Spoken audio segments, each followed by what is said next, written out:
Hello, everybody. My name is Kara Zelaya from Daily Kos, and I am here with Representative Meng, a congresswoman from the state of New York. Representative, it's so great to have you here.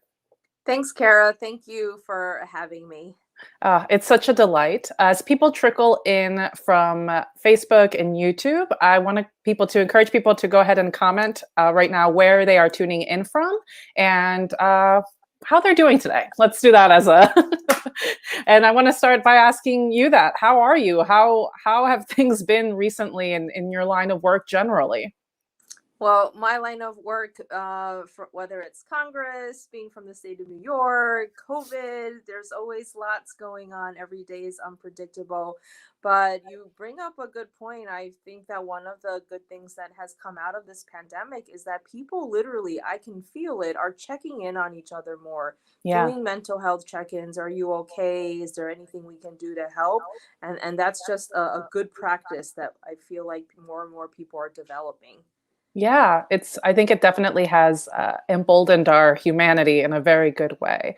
And I think that's very important for what we are going to be talking about today, which sometimes people have difficulty talking about, which is menstrual equity. And so I wanted to give you a chance, in your own words, to talk about what menstrual equity is and how you first started getting involved with the issue. Sure. Menstrual equity and period poverty is something that I honestly never thought about as I was growing up. I was always able to, fortunately, be able to afford these products, and never thought that was an issue called period poverty. It Hmm. was not until a few years ago when one of my seventh grader constituents wrote me a letter and informed me that in New York City, our homeless shelters, due to the restrictions of the federal grants they were receiving, were not allowed to distribute menstrual products to people who were in their shelters. They were Wow. able to distribute, other items that were of need, but because of the way that the grants were written, they were not allowed to be. Wow.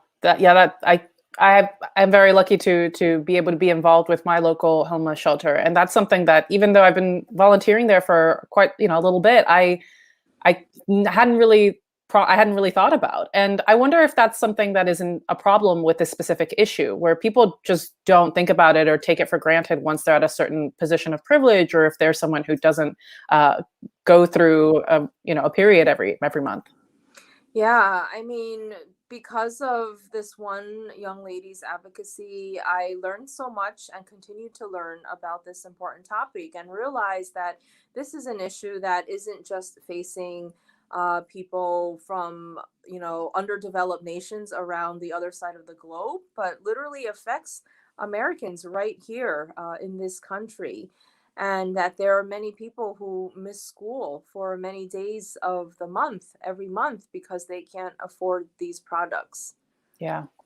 I was wondering if you could outline for our listeners what have been some of your big wins when it comes to menstrual equity, and maybe those wins might not be as public as people think, because again, it's something that people sort of take for granted. What do you think has been really, really successful in the past few years of doing this work? Yeah, well, first I want to say that compared to maybe some other issues in Congress, which, as you can all guess, doesn't always move at the fastest pace, we've been relatively fortunate that there has been some progress on this issue. And I want to take this moment to thank so many of you out there in the audience, because this is something that, you don't need to have a fancy title, you don't need to be wealthy in a position of power to have made a difference on this issue. And we've had so many everyday people from around the country, even around the world, weigh in and help make changes that affect people's quality of life. And so the first issue that we talked about was homeless shelters. And I realized that a lot of these grants came from the agency FEMA. So in 2016, we had to write a letter to FEMA to ask them to please change this regulation so that these products could be distributed, and they were able to do so. About the same time, we were working with the New York City Council and Mayor's office to get these products distributed free of charge in our New York City public school system.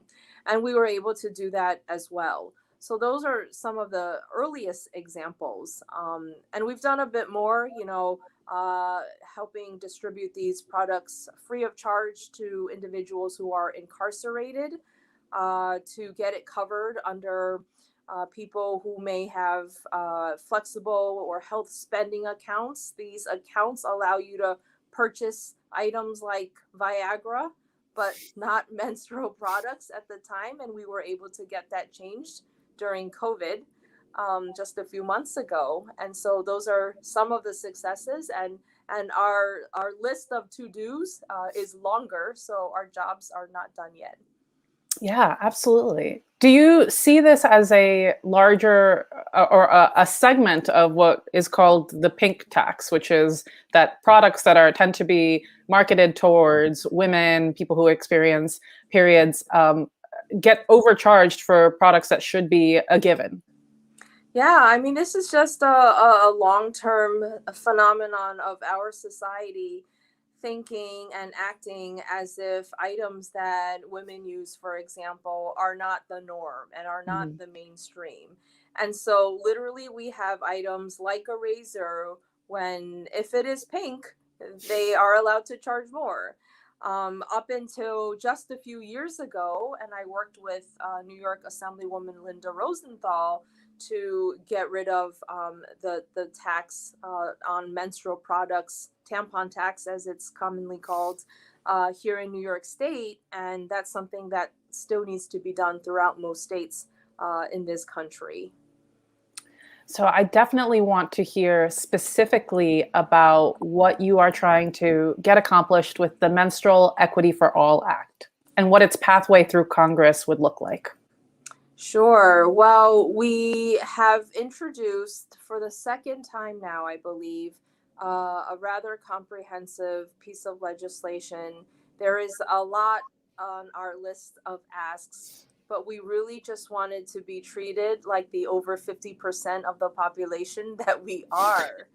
That when we go to restrooms in public places, like federal buildings, which is part of our asks in this bill, that just like there is toilet paper, paper towels, and soap, that there will also be menstrual products available. So this legislation would provide ways or grants for products to be available in our school systems across the country, in our higher ed institutions, colleges, and universities, for all incarcerated populations. Right now, we only got it done for people in federal facilities, federal prisons, but we still want it for example, detention facilities, state and local facilities as well. We want what we did in New York, where people who are getting items from homeless shelters across the country would be able to get these items. We want companies where they have over 100 employees, a pretty large company, to Right. be able to provide these products. And lastly, it's all federal buildings. When someone comes visits me in the Capitol, and you are all welcome when we're allowed back again, there should be, we had to push and change the regulation to even allow them to be sold in the Wow. Capitol. Imagine you have your period while you're visiting your senator. There would be Right. nowhere to go anywhere on campus. Right. So, you can purchase it now, but I still believe that it should be made available free of charge. So, as a progressive woman personally, I obviously support this type of legislation, but I wonder what you've heard from the other side and what you think the language and the rhetoric will be to convince folks to join in this particular cause. Sure. Well, this is a progressive issue, but I'm not willing to let go of the fact that it can also be a bipartisan issue. Right. We've gotten people to sign on to some of our initiatives. Some have signed on to our bill. I'm pretty convinced that some people sign on because they want me to stop chasing them around talking about periods on the House floor, but that's okay. I'll take their support also. And, I think a lot of it, honestly, is public education. Just how that young seventh grader informed me about an issue that was going on in New York City. And I learned from her. And we made progress because we listened to her and worked with advocates around the country. This is something that we can find common ground on. People in both Republican and Democratic districts get their periods. And so this is something that, all Congress members can work on pretty easily. And so we're just going to, when we push that legislation through with the health spending accounts, actually a former Republican Congresswoman Lynn Jenkins was the one that worked with me on that. That's great. That's great to hear. I think that's something that often gets said to activists and people on the Hill is why focus on this right now? We have bigger issues. And I'm always someone who thinks that we can chew gum and walk at the same time. But I'm wondering what you do say to people who are talking like, there's a pandemic going on. Really, you're going to be doing this, at this time. I just wanted to know what your specific take on that is. Sure. I mean, especially as a woman, we are very good at multitasking. There's no reason why we can only focus on one issue at once. In fact, when I've talked to President Biden and people in his administration, we've raised issues from immigration reform to making sure that we have sufficient COVID relief, to, during the past year, addressing the rise in hate crimes, to a more national and unified strategy on menstrual equity. So you're right. There's no reason why we have to focus on any one issue. And these are easy changes. These are changes that we can make today that will allow more young people to be able to go to school and to get their education, which in the long term affects issues like diplomacy and national security. So, there's no reason why we shouldn't be working on it now. I love to hear that. I'm going to encourage the people watching at home that if they have any questions regarding menstrual equity, to please put it in the comments as we continue to have this very important conversation. So I wanted to talk a little bit about last year how you passed a measure that required that the Veterans Health Administration ensure free menstrual products made available for basically restrooms in the VA facilities. The VA tends to be folks who are a little bit more conservative, but also who are making or who have made the ultimate sacrifice for this country. What have you seen is the response so far and the successes from that? Sure. Well, part of our argument on this and other issues was that the world, the universe of veterans and people in our armed forces is actually changing. There are more diverse members. There are more women, female members, and so not only have we worked on addressing menstrual equity in the VA, we've also worked on, for example, within our armed forces, uniforms, right? Oftentimes, women or pregnant women weren't able to get a uniform that fit them correctly. Wow.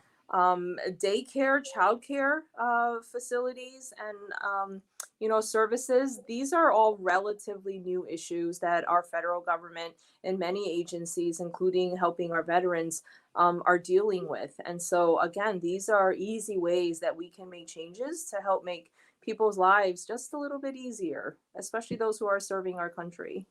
Absolutely. Who have you found has been, you can name names or groups, has been particularly helpful in pushing this message forward? And how can people at home get involved?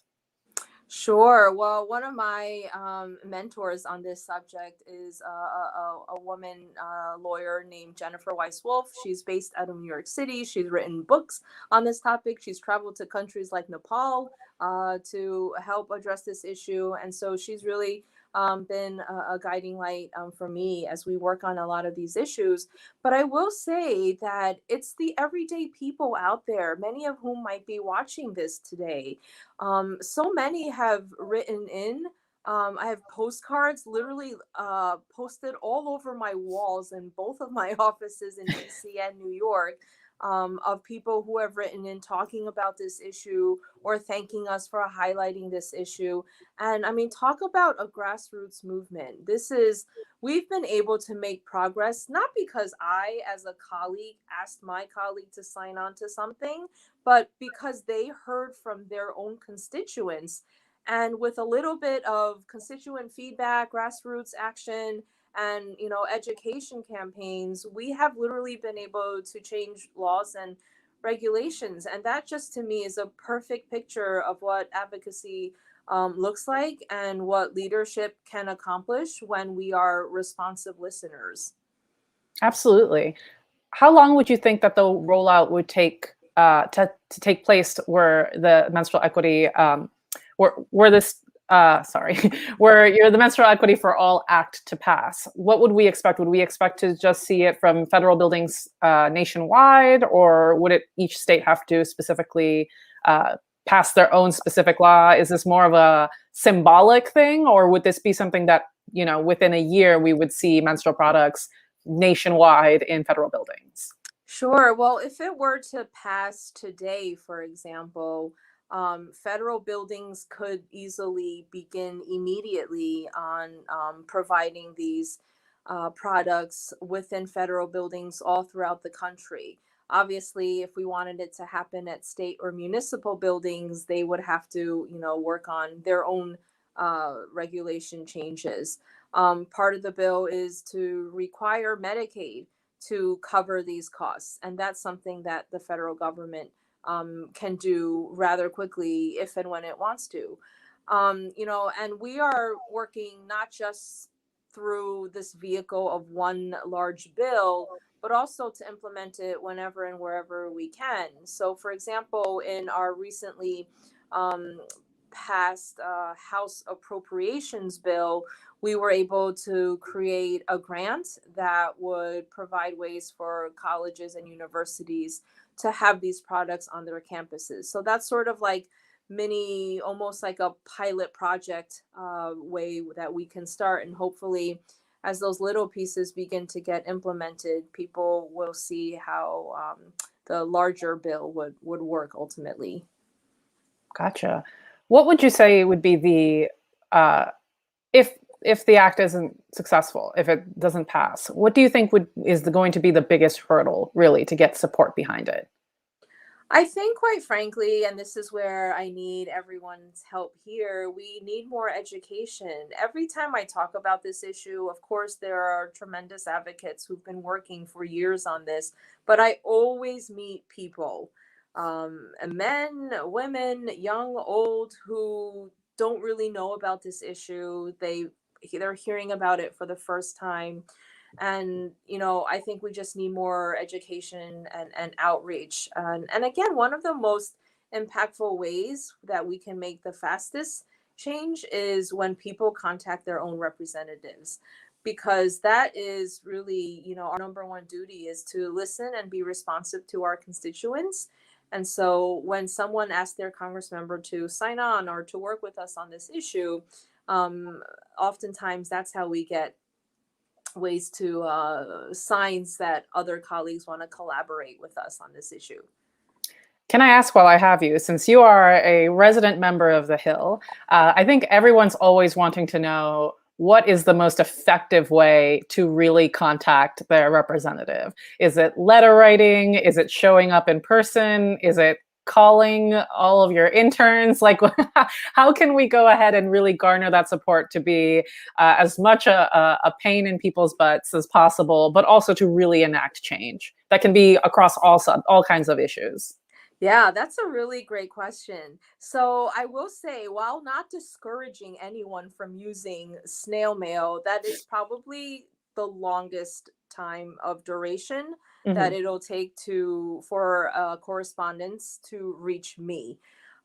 So for example, when something gets sent to our office, especially to the DC office, there's a long screening process. So it could Hmm. literally be days or weeks before I ever see your letter or your postcard. Hmm. Um, So the fastest way, I would say, honestly, if I had an issue and I really wanted my member to hear, I would try every way, right? Like I would Right. try a letter. My staff's gonna kill me. I would try a phone call and try to reach a live person. Hmm. I would send an email, and I would do social media like Twitter or Facebook. Oftentimes, also for me locally, what is on the top of my mind, and obviously we can't do this all the time, but when I meet someone at a local event, and they say, they raise a certain issue to me, and that makes it easy because then I'll just say to my staff, hey, like I just met someone who asked about a certain, piece of legislation. Can we make sure we get back to them, right? Right. That's the easiest way, obviously, to get something right in front of me.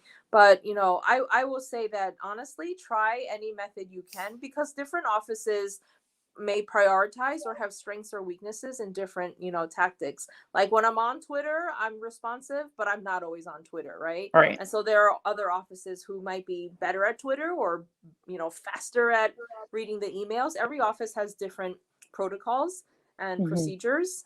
So I would say try every method. But it all works. It all gets to us eventually. And I want to, thank everyone ahead of time for their patience because every week we get thousands of pieces of mail and emails. Right. And what we try to do, what I believe every office does, is try to log it. We have to log it, take down the information. We have to categorize it so they're getting to the appropriate staff members. And Mhm. so there's a long process, but it does eventually reach us. Very good to know and hear. Do you find that it is helpful for folks to have I always think of people like Moms Demand Action, who are a gun safety violence advocacy group. That there's this sort of strength in numbers and getting several people together to do some sort of like collected phone bank or whatever it is. Do you find that there are groups that are currently doing that right now? Could you name a few that are very big advocates of menstrual equity and that folks can look up to get involved with like local chapters maybe or to do larger actions around? Sure. There's quite a few depending on local or national, and I might just say contact our office depending on where you live because some Hmm. have local groups that are super active and they might be the most effective. There's also quite a few of them who are on Twitter, who tweet about this issue pretty regularly, and it's not something obviously that everyone talks about. Right. So to follow certain um, Twitter handles that might address these issues, you can see a lot of the articles and the late breaking news on period poverty that might come up. And that might be the fastest way to be kept up to date on some of these issues. Perfect. So, what do you anticipate? We're coming up close to the half hour, and I know that you're a very busy woman. So, I want to make sure that I honor your time and thank you so much for being here. But I did want to just end with what do you think the timeline is right now for this act? And what should we look out for? And how can we encourage you, whether it's like a hashtag or now that we know that we can just bombard all of our congressional people with every kind of form of contact. Yeah, I mean, it's super helpful to raise this issue with your individual Congress member and senator. If you happen to be on social media, asking people to contact their representatives about this bill as well. That's the easiest way because as local representatives, there's nothing we like more than to be able to respond to our constituents and say, we did what you wanted, we heard you, and we signed on to XYZ, or and so that's something that's super helpful. Yeah, I never know timeline. I've been in Congress long enough to know that it's totally unpredictable. I've had bills that I've been pushing since I got here that haven't passed. I've had bills that were passed within a few months unexpectedly from introduction. So Mhm. I would say we're just going to keep pushing, keep plugging away. I think something that we've seen locally too is a lot of food pantries, outreach activities that stemmed from COVID have started to collect items like pads and tampons. And that's been helpful because that's helped raise the issue uh, in local communities as well. And then as people participate in that and try to ask what more they can do and really notice that it's an issue that affects their neighbors, we try to, respond and say, hey, yeah, there is legislation at the federal level that we can help push. But as a Democrat, I will say right now we have control of the House, the Senate, and the White House. And I'm really hoping, and again, I've raised this all the way up to the White House, that we can prioritize this issue, especially while our party is in charge.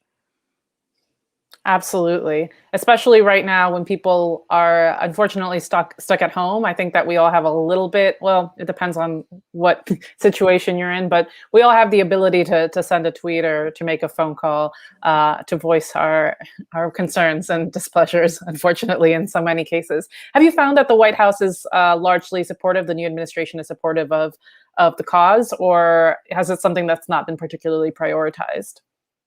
I've brought it up about twice to them now in I love meetings. that.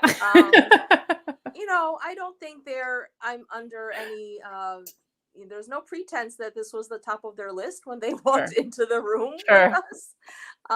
But they don't say no. And in politics, I take that as a positive sign and a Right. sign of hope and a sign that encourages me to keep pushing and to keep asking at the next meeting. I will just keep doing what I need to do, but I haven't gotten a no yet. Congresswoman, I really appreciate your optimism and your time and the encouragement, the subtle encouragement that we can talk about periods even at the highest levels. Thank you so much. If there's any last thing that you would want to plug or let people know, can people find you on Twitter, on social media? Yeah, feel free to reach out to us on Twitter, Grace4NY, the number 4, or Rep Grace Meng. We'll try to be responsive. And again, whether it's menstrual equity or any other issue, I want to thank Daily Cause and the entire Daily Cause family for making sure that we are being as effective advocates as we can. No one's voice is too small or insignificant, so please keep it up. Wonderful. Thank you so much. We appreciate your time. You have a great day. And You thank you too. to everyone who tuned in. Have a great one.